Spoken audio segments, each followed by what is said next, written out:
Fala galera, beleza? Quem fala é o Codere e sejam bem-vindos a mais um vídeo aqui no Coderecast Esporte. Desta vez trazendo uma análise sobre, como vocês podem ver aqui embaixo, os confrontos da Copa do Brasil, que foi sorteado hoje no dia 12 de agosto. Sorteamos os confrontos e os chaveamentos das quartas de final, semi e final da Copa do Brasil 2025. E eu, como vascaíno, fiquei muito triste. Tenho que falar, eu fiquei muito triste, mas muito triste, mas muito triste. Desapontado, depressivo, tudo. Mas a verdade seja dita é que temos 4 confrontos aqui. E os 4 confrontos são... Temos 2 clássicos e 2 confrontos regionais, basicamente isso. E eu vou falar um pouquinho sobre tudo, sobre todos esses confrontos. Mas antes, não esqueça de deixar o like no vídeo, se inscrever no canal, que isso ajuda muito no crescimento do canal, belezinha? E também deixa um comentário aí ao fim do vídeo, se você gostou dos meus comentários, se você acha que eu fui doido em algum ponto, se não foi, etc. Então, se puder me avisar sobre isso, seria muito importante. Uma coisa que eu não vi antes, eu queria saber... Aqui, ó, Corinthians. Só pra ter noção aqui. Corinthians. Que agora, como a gente sabe, a gente já sabe que tá, beleza. Beleza. Então, vamos falar um pouco de cada confronto em seu devido tempo. Fazer minhas análises, fazer minhas opiniões e dizer o que eu acho de cada confronto. Beleza? Beleza. Então, vamos começar com o Clássico Mineiro. Sim, temos um Clássico Mineiro. Tá meio óbvio que isso ia acontecer, só os mineiros não queriam ver isso acontecendo, mas eu e muita gente já via acontecendo, que é ter o confronto Cruzeiro contra Galo, Cruzeiro contra Atlético Mineiro, nas quartas de final da Copa do Brasil. Confronto aberto, é um confronto, na minha opinião, é um 55-45, na minha opinião. 55 pro Cruzeiro, 45 pro Galo.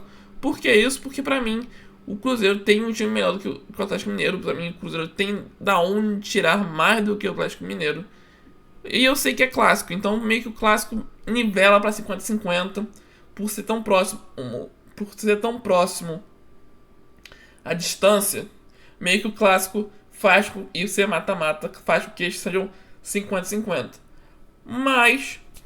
Entretanto, todavia, o Cruzeiro vem de uma sequência de jogos muito ruins. Tipo, vem um jogo muito bom vem um jogo muito bom contra o Botafogo. Mas, aqui, deixa eu pegar os últimos 5 jogos do Cruzeiro aqui. Beleza? 5 jogos, desde o Corinthians pra cá, né? 3. Vamos pegar do Corinthians pra baixo. Empatou com o Corinthians fora, tá? Resultado normal, mas jogou mal. Foi um jogo que os dois times jogaram mal. Perdeu pro Ceará fora. Foi um jogo triste pro Cruzeiro. O Cruzeiro começou... Acho que começou até na frente desse jogo aqui, se eu não me engano. Começou na frente e deixou a virada acontecer. Para um time que não é um dos melhores times do Brasil. Mas o que? Depois empatou com o CRB em casa. Então, foi meio que... E jogando mal, jogando nada... Tipo, claro, teve alguns milagres do goleiro, mas também não jogando muita coisa. Cadê aqui? Depois, ganhando com o Botafogo, aí fez um jogaço mesmo, jogou muito bem contra o Botafogo, dominou o Botafogo de um jeito que eu não esperava ver o Botafogo ser dominado. Depois, ganhando com o CRB, mas numa situação totalmente adversa. Eu vi depois que eu vi o segundo tempo do jogo, porque tava acontecendo o jogo do Vasco no mesmo momento, então não vi o primeiro tempo, mas eu vi o segundo tempo. Segundo tempo, o CRB dominou o jogo, teve várias chances de fazer o empate, teve a grande chance de empatar o jogo com um pênalti que o Cássio acabou defendendo, e depois no final, depois que estavam meio que aberto, tentando tudo, eles fizeram o segundo gol e aí acabou o jogo. Mas se for aquele segundo tempo ali, o Cruzeiro se recuou todo, o CRB foi pra cima deles, e o CRB realmente não conseguiu por culpa deles. Mas enfim, por falta de eficiência no ataque. E agora, recentemente, perdeu contra o Santos depois que o time morreu na segunda etapa. O time perdeu muitos gols, muitas chances no primeiro tempo. E no segundo tempo, o time cansou. Então, é muito difícil analisar o Cruzeiro, porque o Cruzeiro está muito instável nos últimos jogos. Muito instável. Não está demonstrando futebol. Tipo, ele joga um grande futebol contra o Cruzeiro, contra o Botafogo, no caso. Faz um grande futebol contra o Juventude. Mas aí perde pro Ceará, perde pro Santos. Dois times que não são lá grande coisa. Em casa, ainda por cima, sabe? Em casa. Parece que o ponto forte do Cruzeiro, se a gente dar uma olhada aqui, tá sendo jogar fora de casa. Porque em casa tá sofrendo, sabe? Em casa ultimamente tá sofrendo legal. Então vai ver o que vai acontecer aí nos próximos jogos. Aí temos 2 jogos até o próximo jogo do Cruzeiro, até o jogo contra a Copa do Brasil. Então vai ver como eles vão chegar nesse jogo aqui. Em contrapartida, o Atlético Mineiro vem em grande fase. O Atlético Mineiro, nos últimos seus 5 jogos, ele vem com Cadê? Aqui, ó. Vamos pegar aqui. Eles perdem pro Bucaramanga em casa. Em casa? Foi o jogo? Eles perderam em casa o Bucaramanga, mas ganham nos pênaltis. Eles perdem pro Flamengo na casa do Flamengo no Brasileirão.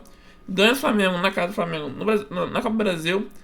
Ganham do Bragantino num jogo que foi aconteceu muito por conta da expulsão do Bragantino. Se eu não me engano, foi uma expulsão muito cedo no jogo. Foi 36 minutos. Então meio que cedo no jogo. E depois perde pro Flamengo em casa, ganha nos pênaltis. E depois disso empata com o Vasco. Fora de casa.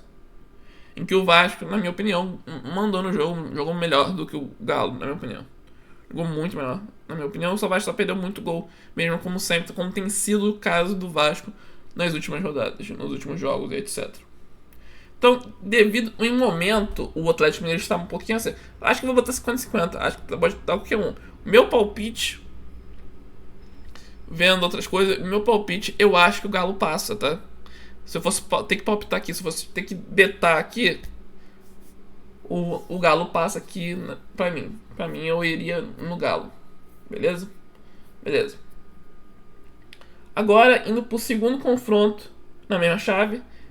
E aliás disso daqui, tem a vantagem do Galo decidir fora de... Não tem vantagem. A vantagem do Cruzeiro decidir fora, em casa no último jogo, no segundo jogo. Mas o Cruzeiro não está sendo um bom mandante em casa. Então meio que fica elas por elas. E nem o Galo também. Então vai ser um confronto que pode ser qualquer um. Pode dar qualquer um. O Corinthians e Atlético Paranaense. O Corinthians e CAP. Aqui é muito complicado de fazer uma análise. Porque os dois times são muito ruins. Vai ser um jogo muito ruim. O Corinthians, sem Depay, sem Carrillo, dá chance pro azar. Dá chance de o Atlético Paranaense conseguir ganhar. Ainda mais o Atlético Paranaense com seu nosso querido campo sintético. Acho que isso tivemos provas ontem de que o Corinthians pode acabar tomando na cara de um time que não é grande coisa como é o Juventude. Então aqui tudo pode acontecer, realmente. Eu ainda acho que mesmo com as dificuldades, o Corinthians tem que passar aqui, mano. O Corinthians vai decidir em casa, se eu não me engano. Deixa eu ver aqui. Corinthians.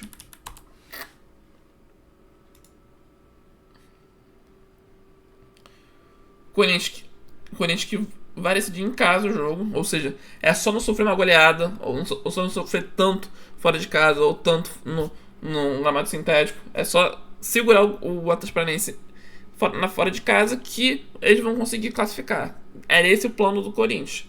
Esse tem que ser o plano do Corinthians. Segurar eles na casa deles e se impor em casa. O problema é que vai ser uma sequência muito pesada pro Corinthians. O Corinthians agora vai enfrentar o Bahia em casa, enfrenta o Vasco fora. Enfrenta o Bahia em casa, o Vasco fora e o CAP fora. E depois vem um clássico contra o Palmeiras, que o Palmeiras vai querer ganhar de todas as formas, esculachar o Corinthians. E porque não tem Depay, não tem Carride, por causa das eliminações recentes da Copa do Brasil. E depois ainda tem o Corinthians contra o Furacão, que é o jogo decisivo. Então é uma sequência muito pesada pro Corinthians, que pode acabar sendo, dependendo do que ele vai decidir fazer, se vai poupar ou não, pode ser uma coisa muito ruim para eles. A sorte dele é que o Vasco, se pegar assim, botar na ponta do lápis, botar sorte, é que o Vasco também está na Copa do Brasil. Então talvez pode ser que eles queiram poupar, mas eu acho muito difícil o Vasco poupar por causa da situação do Vasco. E também porque os dois jogos vão ser seguidos em casa. Eu tô olhando aqui pro lado porque aqui tá a tabela, porque eu tô olhando. Porque vai ser o Vasco com o Corinthians em São Januário e depois o Vasco e o Botafogo em São Januário também. Que já vamos falar sobre isso daqui a pouco. Então eu acho que o Corinthians tem na mão essa classificação. É só não dar mole. Só que o Corinthians tem dado muito mole. Mas eu irei continuar com minha posição aqui e eu acho que o Corinthians passa. Agora aqui eu não vou ser clubista. Aqui eu vou falar Botafogo, obviamente. Aqui entre Vasco e Botafogo, o meu palpite, infelizmente, se for pela lógica, se for pela razão, se for sem ser pela emoção, aqui é Botafogo. Não tem jeito, não tem discussão, não tem o que falar. O Botafogo tem um elenco melhor, tem um time melhor, tem um treinador não sei se é melhor ou não, mas tem um futebol jogado melhor no momento, perde menos gol. Então, em todos os atributos, o Botafogo é melhor do que o Vasco. Só que é a questão, é clássico. É clássico, é mata-mata. O Vasco tem uma grande questão. Em mata-mata, o Vasco se torna outro time. Isso a gente viu ano passado, isso a gente tá vendo esse ano. O Vasco se torna outro time em mata-mata. Vamos tirar a Sul-Americana de lado, botar a Sul-Americana de lado. Em clássico, o Vasco se torna outro time. Porque se a gente pegar as sequências dos últimos clássicos, pode ter perdido o Fluminense, o Vasco pode ter perdido o Botafogo, mas o Vasco dá tudo de si. E se o Vasco der tudo de si e conseguir fazer os gols, que é o que não está acontecendo, o Vasco consegue fazer o resultado em casa e tentar segurar o Botafogo fora. Porque o Vasco já está acostumado a jogar no gramado sintético. Esse elenco do Vasco já está acostumado a jogar em gramado sintético do Botafogo. Então se for no Newton Santos o jogo, que tudo diz que vai ser, o Vasco está acostumado, o Vasco pode ter uma vantagem, o Vasco pode ter uma chance de conseguir se sustentar lá. Não se sabe. O Vasco agora é do time Botafogo melhor antigamente também. Só que hoje é difícil ver esse mundo. Hoje é difícil.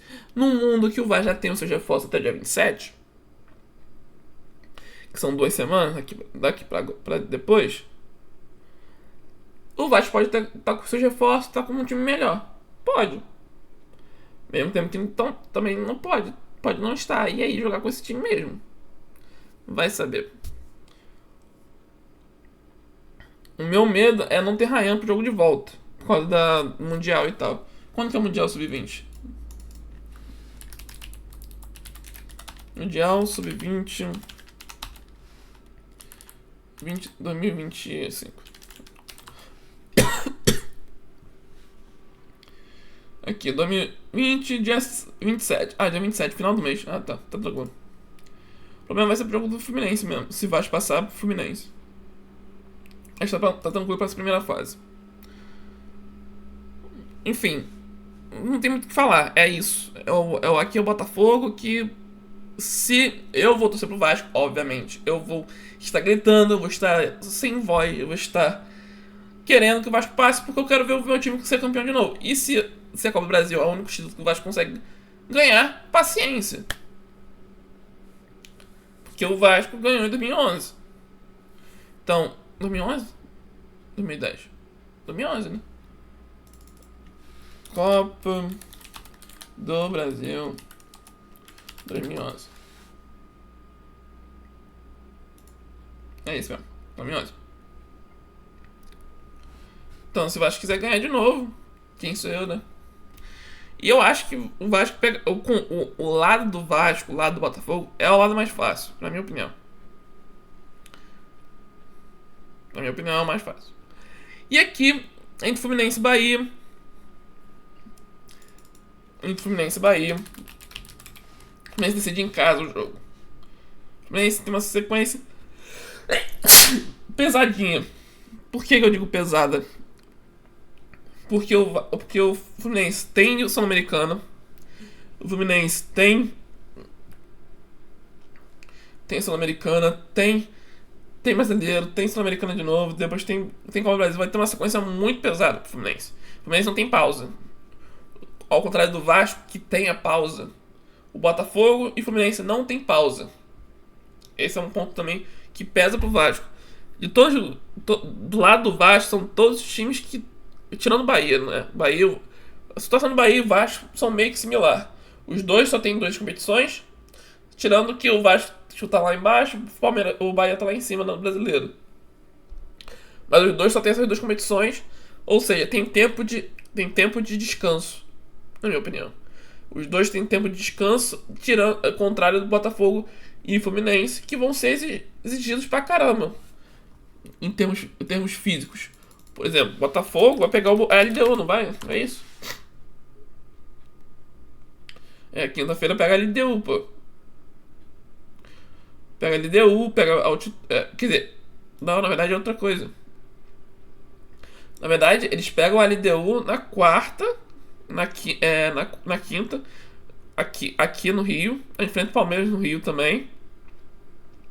Aí eles viajam pra Quito, viajam pra Juventude, pra ir enfrentar o Vasco no dia 27. Aqui, deixa eu ver aqui quando que é dia 27. Dia 27 é uma quarta-feira, ou seja, como posso dizer? Aqui é uma grande chance do Vasco se aproveitar, tá? Voltando ao assunto do Vasco, eu ia falar do Fluminense Bahia, voltando ao assunto do Vasco, aqui é um assunto muito legal pro Vasco tentar conseguir alguma coisa, porque o Botafogo não vai poupar em nenhum jogo. O Botafogo não pode poupar contra o Palmeiras. Então o Botafogo vai pra cima da LDU em casa, vai pra cima do Palmeiras em casa, vai pra fora pra um jogo muito difícil, fora de casa. É muito difícil por causa de altitude, porque é Quito e etc. Volta pra jogar em Juventude, no estádio de Juventude, que também é um estádio muito difícil, por causa da neblina, frio, etc. Pra ir 3 dias depois pra chegar no Rio. Na segunda, treinar terça pra jogar quarta, em São Januário, que é outro jogo muito difícil.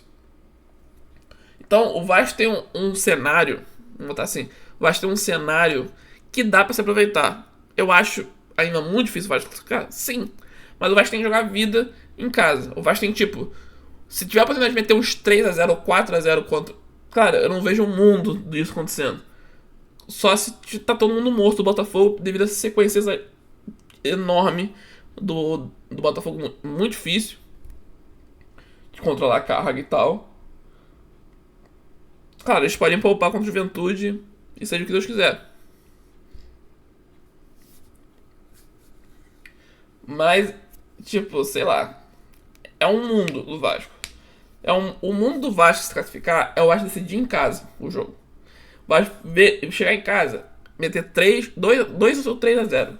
Ponto. E aí jogar recuado. Não recuado, mas tipo, jogar seguro lá. Ficar seguro. Esse é o mundo do Vasco pra se classificar. Ponto. Vamos falar do Fluminense. O Fluminense, pra mim, pegou uns adversários. Não é fraco o Bahia, mas é um adversário que dá pra se combater por fragilidade defensiva do Bahia. Eu acho que o Bahia tem uma fragilidade muito grande na defesa. Eu acho que o Bahia teria que contratar zagueiros pra conseguir melhorar esse time. Porque a fragilidade que o Bahia tem na zaga é enorme. Não é à toa que vocês pegar aqui o Bahia. Bahia FC. Bahia FC. Beleza. Não é à toa que vocês pegar o Bahia. Bahia levou 3 gols do time B do Fluminense. O Bahia não conseguiu fazer nenhum gol. Não sofreu nenhum gol contra o Retrô, mas também aí já jogou de maneira mais recuada. O Bahia não conseguiu fazer nenhum gol contra o Sport, ou seja, uma falha meio que ofensiva, mas aí também não é muita coisa. O Bahia sofreu 2 gols do Retrô, o Bahia sofreu 2 gols da América de Cali, 1 gol do Fortaleza, 1 gol do Galo, 1 gol do Fortaleza de novo. Então, eu acho, defensivamente, muito por causa do goleiro também, acho um time muito com uma estabilidade defensiva muito grande. Eles podem ser muito bons em ataque, a defesa deles, mas a defesa deles meio que falham e eles ficam expostos. E a defesa deles ficam frágil também por causa do goleiro, que também tem uma fama de chamar gol pra caramba. Então, pra mim, o favorito aqui é o Fluminense, sem sombra de dúvidas. Pra mim, o Fluminense é o favorito aqui. Ainda mais porque decidiu em casa e também por, eu acho, ter uma sequência. Eu acho lidar bem com o Bahia fora de casa. Mas é aquilo, como eu disse no Botafogo, eu vou dizer aqui no Fluminense também. E pode acontecer também com o Atlético Mineiro do lado do outro lado. A sequência de jogos. Aqui, deixa eu pegar o Galo aqui também. Galo. Deixa eu ler. A sequência de jogos de Sul-Americana ou Libertadores, Brasileirão e Copa do Brasil pode ser fatal para esses times. Tipo, o Vasco e Bahia vão estar descansados para jogar contra o Botafogo, contra o Fluminense. E o Cruzeiro também contra o Atlético Mineiro. Vão estar totalmente descansados. Tiveram 2 semanas tranquilas. Claro, o Vasco vai ter um jogo atrasado para jogar no meio de semana do jogo de volta, do jogo de ida. Que eu acho que o Vasco poderia tentar adiar, porque para ter essas 2 semanas. Mas vai ter uma semana agora totalmente livre de treino para descansar, para recuperar as forças e tal. E eu acho que eles vão chegar muito cansados pro jogo de Copa do Brasil, pelo menos pro primeiro jogo. Mas é ver o que acontecer. Pra mim, mas no momento atual, baseando apenas nos times, apenas no futebol jogado, pra mim, eu te falo do Cruzeiro. Eu te falo do Cruzeiro? Eu te falo do Galo. Sei lá. Agora eu esqueci. Mas eu vou falar aqui. E pra mim, aqui no Cruzeiro Atlético, aqui vai dar. Pô, desculpa, Cruzeiro, mas aqui pra mim vai dar Galo pelo futebol jogado de momento. Pra mim é o que mais me atraiu. Pra mim aqui vai dar Corinthians, por ser o menos ruim. Aqui, pra mim vai dar Botafogo, em termos de palpite. Em termos de coração, é óbvio que eu vou falar Vasco, porque eu sou vascaíno, óbvio. Mas em termos de razão, aqui vai dar Botafogo. E sendo Fluminense e contra o Bahia, aqui pra mim a lógica é dar o Fluminense. Pelo futebol jogado, pelo que eu vi recentemente do Bahia, e por pra mim ser o teu futebol um pouco melhor jogado, pra mim vai dar o Fluminense. Então na minha lógica aqui daria Galo e Corinthians na semifinal, Botafogo e Fluminense na semifinal. Essa seria o meu palpite, é isso que eu acho. Você pensou diferente? Você acha alguma coisa diferente? Deixa seus comentários aqui, vamos ter uma conversa, vamos ter um bate-papo. Eu sou aberto a crítica, sou aberto a feedback, etc. Mas deixe seus comentários aí no vídeo e até a próxima com mais opiniões polêmicas de futebol aqui pra vocês, belezinha? Tamo junto, é nóis, um grande beijo, um grande abraço e tchau, tchau. E boa sorte aos clubes que estão participando da quarta de final da Libertadores, da Copa do Brasil.